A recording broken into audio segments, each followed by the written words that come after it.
எல்லோரும் என் கூட வாங்க, ஜாலியாக நான் எங்கே போகிறேன்றத உங்க கூட ஷேர் பண்ணுறேன்.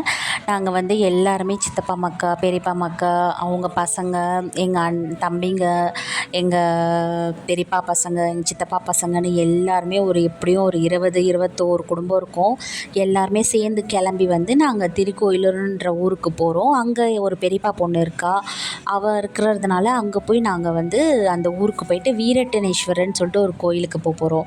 அந்த கோயிலுக்கு எதுக்காக போகிறோம் அப்படின்னா, எங்களுக்கு வந்து தாத்தாங்கள் பண்ண கர்மாக்கள் இருக்குது. ஜாதக ரீதியாக பார்த்ததுல நீங்கள் போய் வந்து கோமாதா தானம் விடணும்னு சொல்லி ஜாதகக்கார் சொல்லிட்டாரு.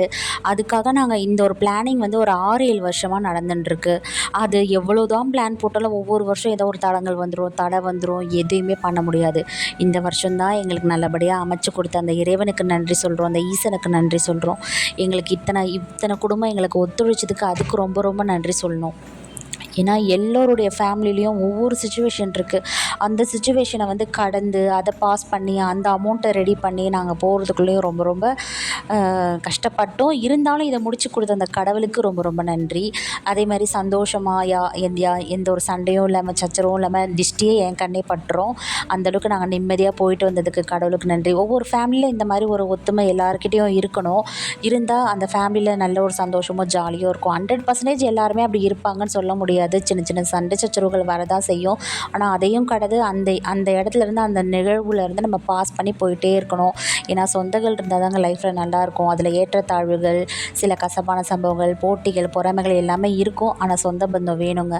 அப்போ தாங்க ஃபேமிலியில் ஜாலியாக இருக்க முடியும், சந்தோஷமாக இருக்க முடியும், நிம்மதியாகவும் இருக்க முடியும். ஏதோ ஒரு விசேஷத்துக்கு போகிறோன்னா சொந்த பந்தம் இல்லாமல் இருந்தால் எப்படிங்க? ஒரு கல்யாண வீடு மாதிரி கலகலன்னு நாங்கள் ரெடியாகி நாங்கள் போனது, அந்த சந்தோஷம் எனக்கு பார்க்க பார்க்க இன்னும் அந்த நிகழ்வுகள் நம்மளுக்கு ரொம்ப ஹாப்பியாக இருக்குது. இந்த மாதிரி எல்லார் லைஃப்லேயும் நல்லா நீங்கள் ஹாப்பியாக சந்தோஷமாக நல்லபடியாக போகணும். நாங்கள் இது வந்து அந்த பண்ணி விட்டுட்டு அந்த கோமாதா தானம் பண்ணி கொடுத்துட்டு வந்த பிறகு ஒவ்வொரு லைஃப்பில் ஒவ்வொருத்தவங்களுக்கு மாற்றங்கள் வரும்னு ஜாதகர் சொன்னார். சரி, ஏதோ ஒரு நல்ல காரியம் பண்ணியிருக்கோன்ற ஒரு மனசுக்குள்ள ஒரு திருப்தி. நல்லாவே நாங்கள் பண்ணி கொடுத்துட்டு வந்துட்டோங்க.